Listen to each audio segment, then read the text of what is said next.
take this job, and so it was asked. Me said, David, how would you like to be a fireman? Because I guess a couple of farming got hurt.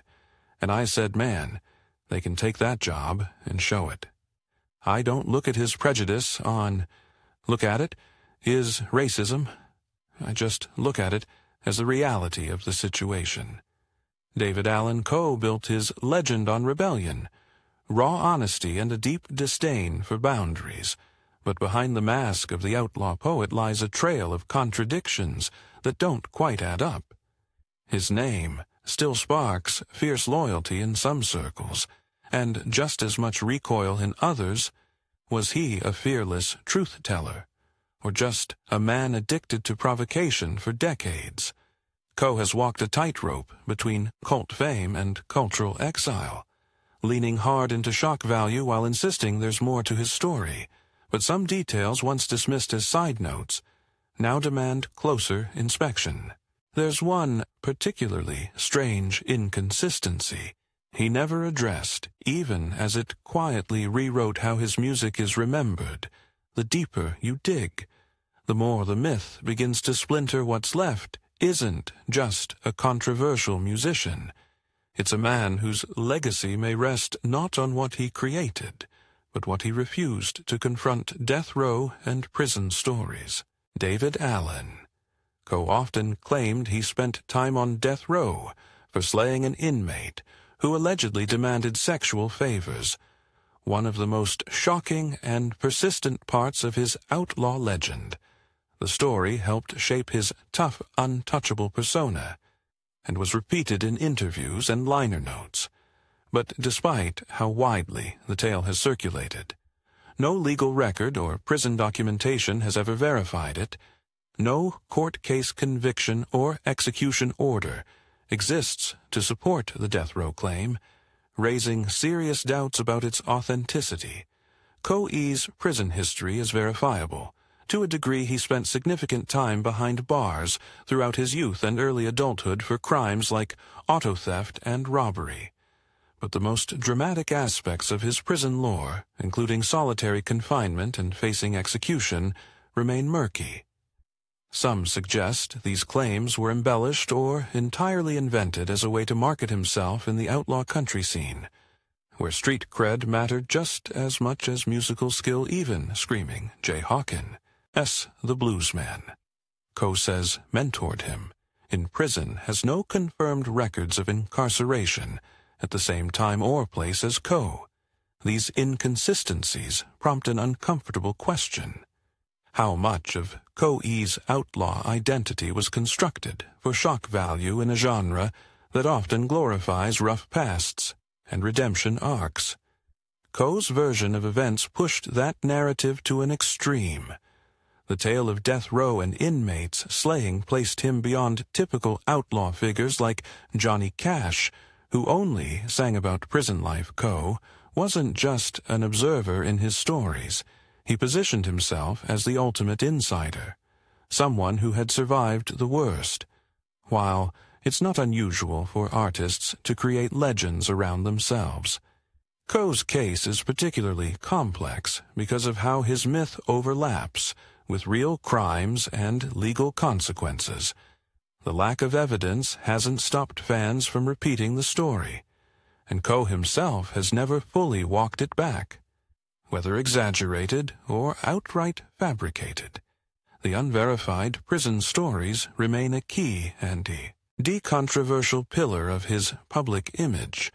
The question is whether they reflect truth, self-delusion, or a calculated attempt to sell the outlaw persona at any cost. If his prison stories raised eyebrows, what came next lit a fuse he never managed to put out. Racism and misogyny. David Allan Coe's Nothing Sacred, 1978, and Underground album, 1982, sparked some of the most intense criticism of his career. These independently released records were filled with lyrics that many listeners found deeply offensive, featuring overtly racist, misogynistic, and homophobic language, sold primarily through biker magazines and mail order. They were intentionally kept outside mainstream distribution channels, but word of their content spread the backlash from critics, journalists, and even some fans was swift and harsh branding. Coe as a provocateur whose lyrics crossed far beyond the lines of satire or outlaw rebellion. Some defenders of Coe argued the material was intended as crude biker humor or parody, not to be taken literally, but others, including media outlets and advocacy groups, saw the albums as more than just tasteless. They accused Coe of promoting hate under the guise of outlaw entertainment. Songs from these albums included racial slurs and graphic sexual scenarios with little context or narrative justification. This wasn't the dark, poetic storytelling seen in his earlier work. It was explicit shock content that too many seemed designed to provoke outrage, rather than convey any deeper message. Coe, for his part, has long denied that the songs were rooted in personal hatred. He later stated that the albums were meant for private party settings, and not for general audiences. In a letter posted on his website, he claimed Shel Silverstein encouraged him to record the material, and he insisted the humor was misunderstood. Coe has also pointed to his multiracial band and past work with black musicians to defend himself against charges of racism. Still, those defenses have done little to undo the reputational damage, especially as the albums remain available for purchase, raising further questions about intent versus accountability. What complicates the matter is how these albums have come to define a portion of Coe's legacy, while he had undeniable songwriting. Talent penning country hits. Ike, would you lay with me in a field of stone, and it take this job and shove it? The X-rated albums are now frequently cited in discussions of his career. They've drawn attention not just for their content, but for what they say about the man who created them. Did Coe truly believe what he sang in those songs? Or was he trying to test the limits of free speech and musical expression? Either way, the controversy they created continues to follow him decades later. The biker, subculture, and violent associations. David Allan Coe never made a secret of his close relationship with outlaw biker clubs, often describing them as both friends and part of his intended audience. In fact, he openly stated that Nothing Sacred and Underground album were created specifically for bikers to play at parties, not for the general public. This context does explain some of the crude, hyper-offensive material found on those albums, but it also connects Coe is music to a subculture known for its extreme, often violent, anti-establishment behavior. Coe's affiliation with these groups helped reinforce his image as someone who existed far outside the rules of polite society. But it also added a layer of menace that most country singers never approached the biker world in the 1970s and 80s wasn't just about rebellion and freedom. It had darker sides involving criminal activity, racial tensions, and open displays of hyper-masculine aggression. Coe's alignment with this world, whether out of genuine personal connection or strategic branding, tied him to more than just a fan base. It associated him with a culture that embraced rule-breaking to the point of violence. This link made his X-rated material even more controversial, as critics saw it not just as offensive art, but as reflective of a worldview accepted within some parts of the biker community. Some observers have questioned whether Coe was using the biker aesthetic and connections for credibility or protection. Traveling and performing with biker crews may have offered security on the road, but it also raised questions about whether he condoned or was complicit in their behavior. Did Coe share their worldview, or was he simply leveraging their loyalty to keep his outlaw persona intact? This ambiguity made it harder for critics and fans alike to separate the man from the myth, and made the backlash against his controversial albums even more intense. While many artists have had tough audiences or embraced rebellious imagery, Coe's ties to outlaw biker clubs or unusually close and low, long-lasting. He didn't just cater to that demographic he claimed to live among them, and while that association helped cement his outsider status, it also complicated his legacy. The biker connection wasn't just a marketing tactic. It was a real part of his identity, one that came with its own set of values, consequences, and unspoken codes that shaped how his music and public persona were perceived. Exploitation of shock value in music and image. David Allan Coe's use of shock value in both music and image was not accidental. It was a deliberate part of his identity as an artist and entertainer. Long before the mainstream embraced the idea of provocative branding, Coe was weaponizing outrage. He knew that pushing boundaries could have an attention, even if it meant alienating large segments of the public. Whether through controversial lyrics, extreme stage costumes like his Lone Ranger mask, or provocative interviews, Coe consistently positioned himself as someone willing to say and do what others wouldn't. This defiance made him a cult icon to some, and a pariah to others. His most controversial material, especially the X-rated albums, was marketed with this mindset, rather than being quietly released. These albums were advertised in biker magazines with an adults-only appeal, practically daring listeners to be offended. Coe embraced the backlash, often citing free speech as a shield, and leaning into the outlaw persona that didn't just break rules, it thrived on crossing the line. This wasn't simply storytelling, it was provocation. And for a segment of fans who felt alienated from mainstream culture, that provocation felt authentic and cathartic. But Coe's strategy also trapped him in a cycle where the shock had to escalate to stay effective once you've built a reputation on being offensive. Toning things down risks losing your identity. This may explain why Coe kept revisiting the same themes of violence, intimacy, and rebellion. Even when they stopped being commercially viable, it also may have contributed to his continued rejection by the music industry at large. While other outlaw artists evolved or softened with time, Coe seemed committed to digging deeper into controversy, no matter the cost to his broader reputation.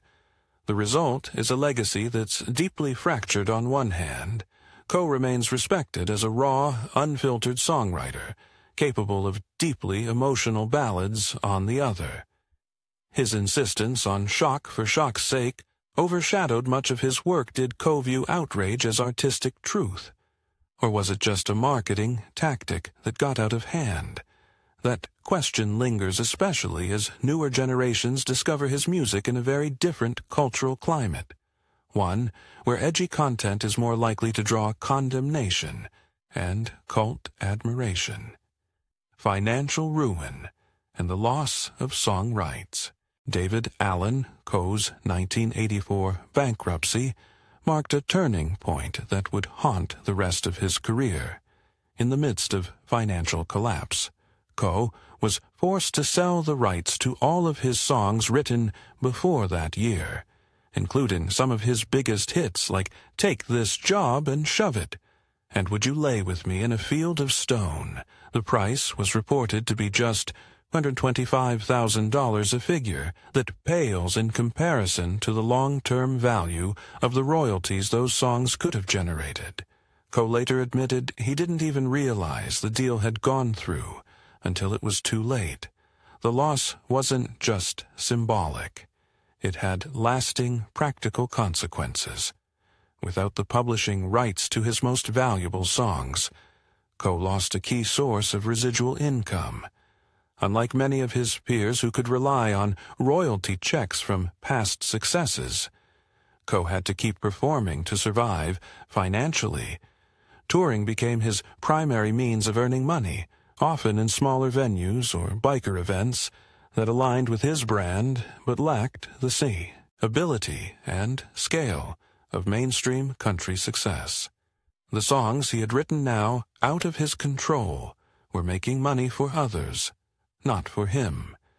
This financial instability created a vicious cycle without dependable income from publishing. Coe had to stay on the road constantly, which left little time or resources for reinvention or careful planning. It may also help explain why he leaned so hard into the controversial aspects of his persona, which guaranteed at least some loyal following. Even if they kept him outside the industry, mainstream, it was survival over strategy for someone who had built a reputation on doing things his own way. Losing control over his own creations cut particularly deep.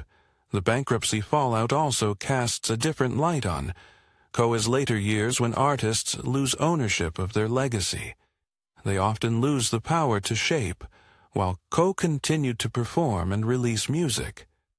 The work that defined his early success was legally and financially out of his hands. His catalog, once a Simbo, of creative defiance, became part of someone else's asset portfolio. For a figure who prided himself on independence, this was perhaps the most ironic and devastating blow of all. As his royalties vanished, what he chose to keep selling told an even louder story: ongoing sale of offensive content. Despite denials, despite publicly distancing himself from his X-rated albums, Allan Coe has continued to sell nothing, sacred and underground album, through his official website for years. This ongoing availability has raised questions about his sincerity. In addressing the backlash those records generated, Coe has insisted in interviews and written statements that the albums were meant only for private biker audiences, not mainstream listeners, but keeping them in circulation, especially through his own channels, undermines those claims and suggests a willingness to profit from the very material he claims not to stand behind anymore. Critics and fans alike have pointed out the contradiction. If Coe truly are egrets, how those albums have shaped his reputation. Why hasn't he removed them from sale? Some argue it's a matter of financial necessity, given his history of bankruptcy and lost publishing rights. Selling the albums may simply be a source of income. He can't afford to abandon others. Believe Coe's continued promotion of the material is a quiet affirmation that he still stands by the content, regardless of what he said publicly.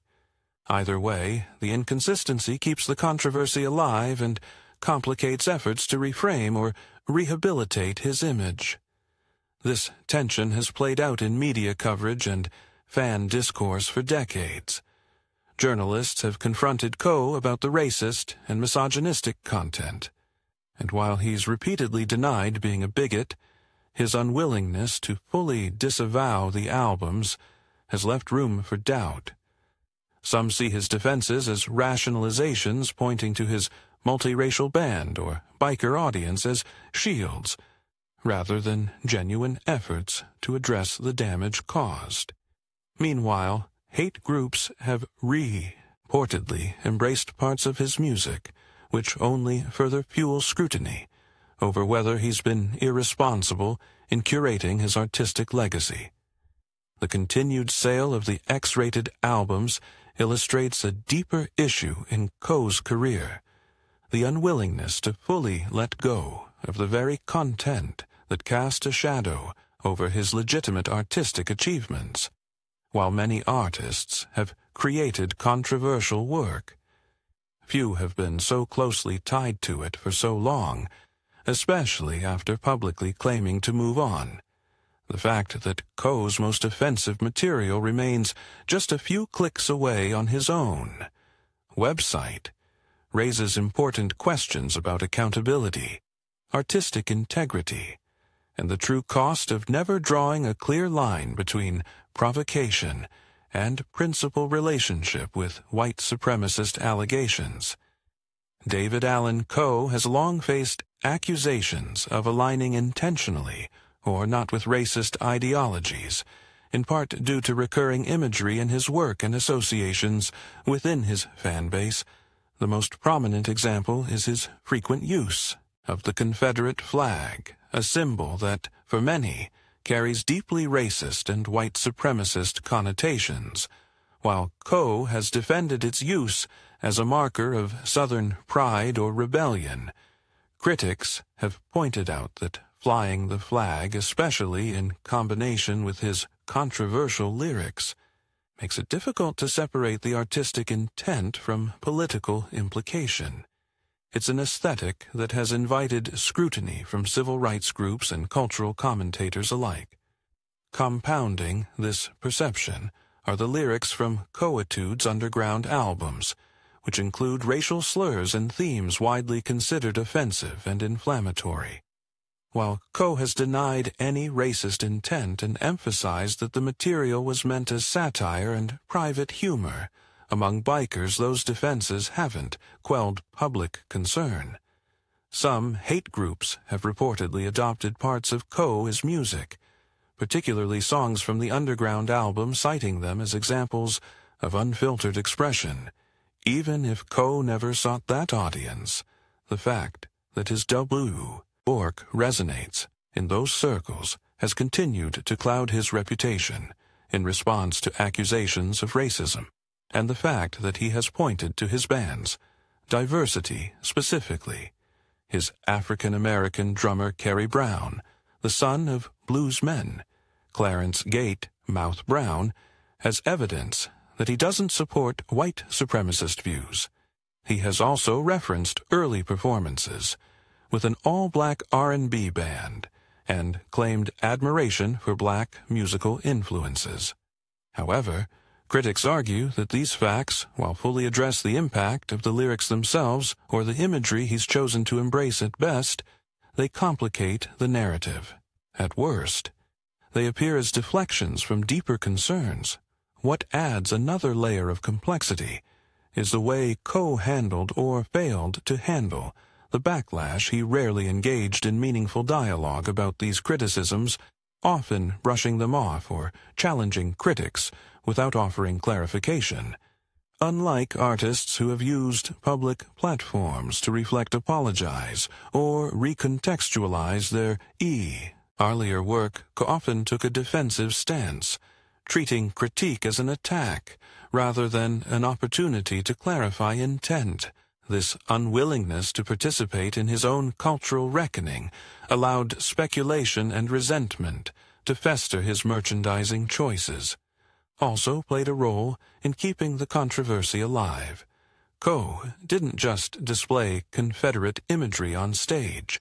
He sold it on T-shirts and album covers, sometimes pairing it with inflammatory slogans or imagery that appeared tone-deaf at best, hostile at worst.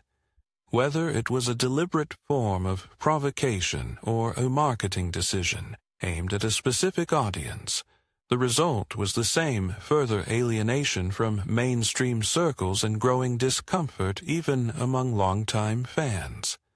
What's especially damaging is that Coe's musical talent is often sidelined by these issues.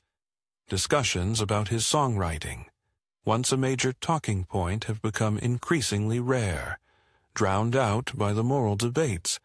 His aesthetic choices incite even his defenders when pressed. Often concede that his handling of racial themes has been at minimum deeply irresponsible. The broader question remains whether Coe failed to understand the weight of the imagery and language he used, or simply chose not to care in a genre already grappling with issues of race and inclusion. Coe's body of work continues to stir debate over what constitutes satire, provocation, or endorsement.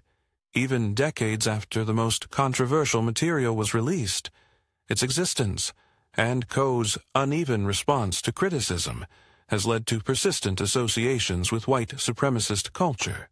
Whether this was the result of carelessness marketing or deeper beliefs is a question that still divides fans, critics, and the country music community. Self-mythologizing and dubious biographical claims.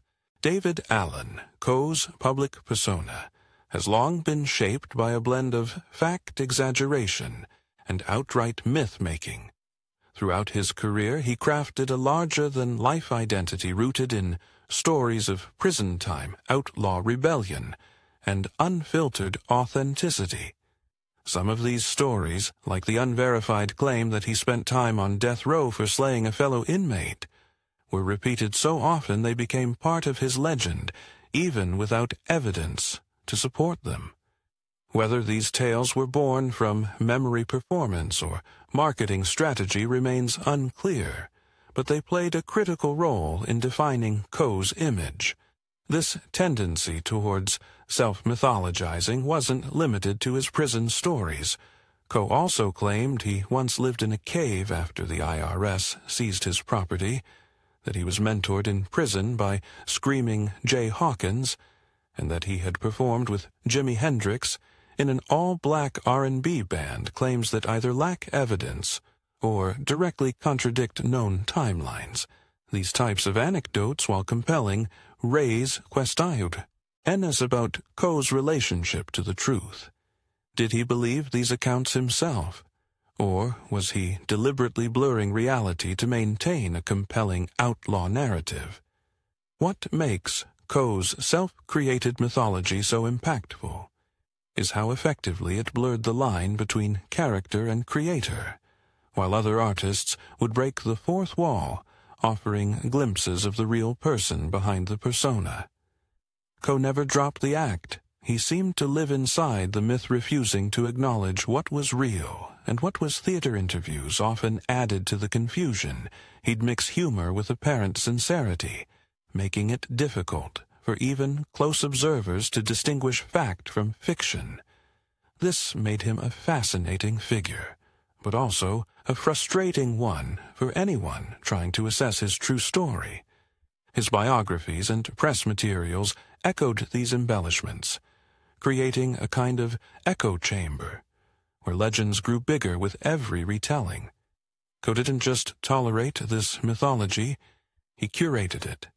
He knew that in the world of outlaw Coe, and truth was often less important than narrative, and he leaned into the performance with the flair of a showman who understood the value of mystique. But that mystique came at a cost. As the cultural climate shifted, and audiences began demanding more transparency and accountability, Coe's stubborn commitment to the myth began to look less like branding and more like evasion. The refusal to correct the record, even as inaccuracies were exposed, began to erode trust. Listeners were no longer just questioning his lyrics, they were questioning his integrity. And still Coe held fast to the outlaw script, clinging to tales that no longer served him. In doing so, he not only cast doubt on his past, but muddied the waters of his actual accomplishments for every confirmed achievement, a charting song, a major tour, a hit recorded by another artist. There lingered a question mark from his self-spun folklore. His real legacy became trapped under layers of invented legend. The result is a legacy riddled with contradictions. Coe the musical craftsman and Coe the unreliable narrator. He helped shape a genre that celebrated realness, yet often presented a version of himself that felt anything but fans are left to sift through the wreckage of myth, trying to figure out where the man ends and the performance begins. In the end, Allan Coe didn't just tell stories. He became one, and like all the best stories, this one leaves more questions than answers. Underground fame versus mainstream exile.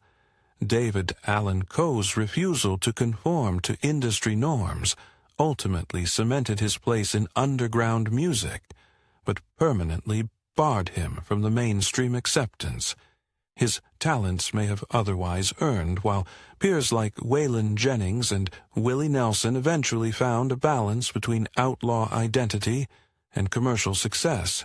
Coe doubled down on controversy. His X-rated albums, incendiary lyrics, and provocative persona alienated radio stations, major labels, and the more polished corners of country music for Coe. There seemed to be no middle ground. He either did things entirely his way or not at all. This uncompromising stance did cultivate a fiercely loyal following in fringe subcultures, bikers, blue-collar workers, and others drawn to his raw, unfiltered narratives. But that same approach also made him a liability in an industry increasingly concerned with marketability and optics. Producers distanced themselves. Labels stopped calling, and some venues quietly removed his name from bookings to avoid controversy.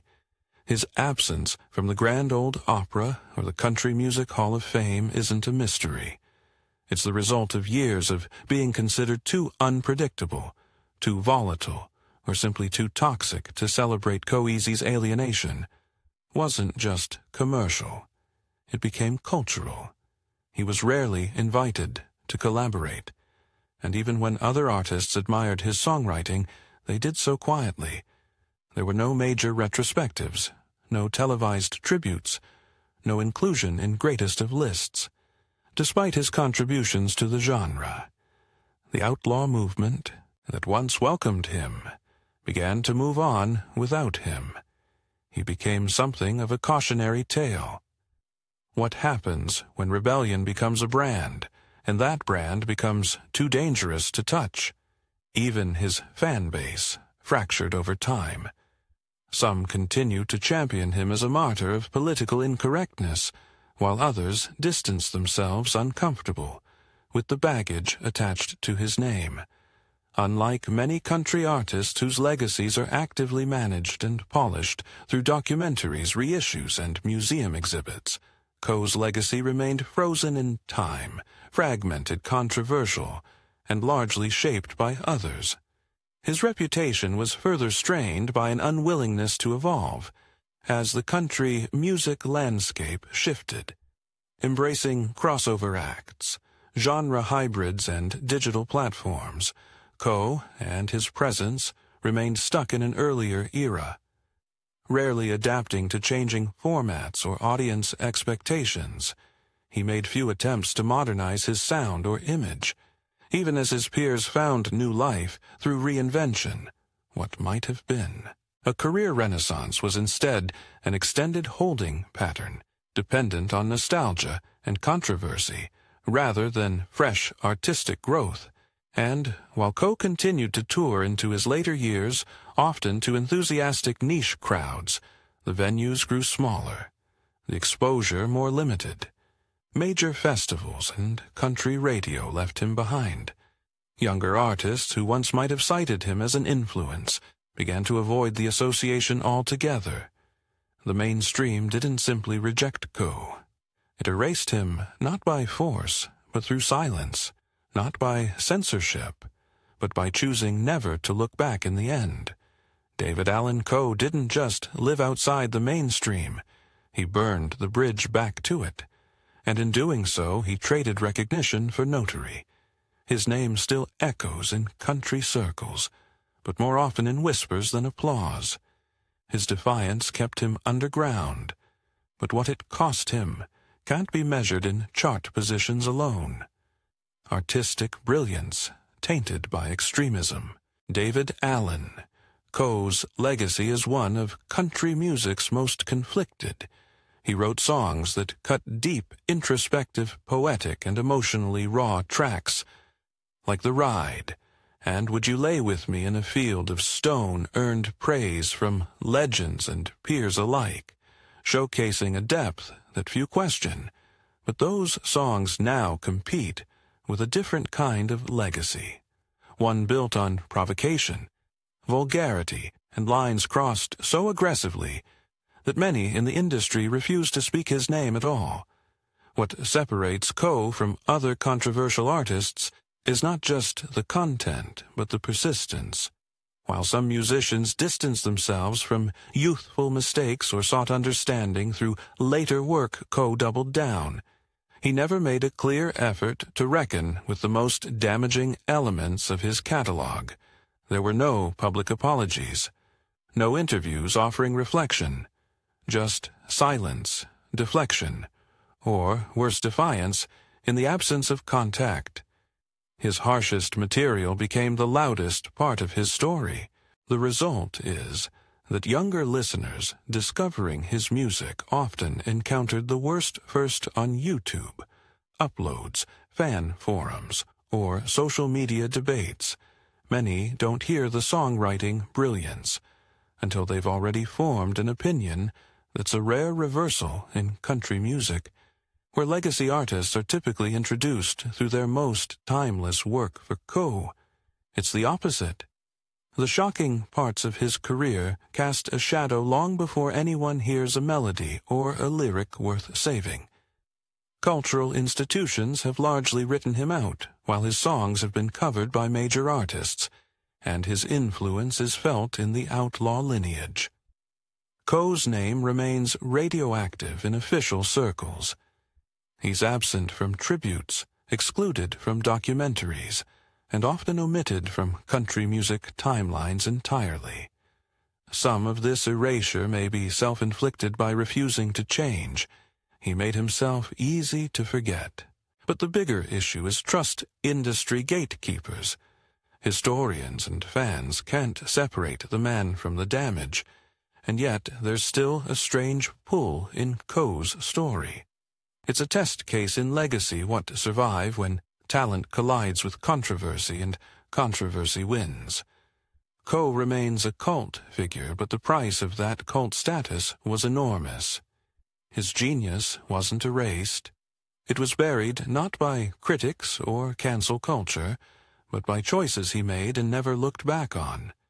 In the end, the tragedy isn't just that his reputation was tainted, it's that he made no real effort to rescue it. If this pulled back the curtain in ways you weren't expecting, you're just scratching the surface. Hit the like button if you want more deep dives, and drop your thoughts in the comments, especially if you've got a different take. Subscribe so you don't miss what's coming next. And before you go, click the next video on screen. What's in that one might just change how you see another outlaw legend.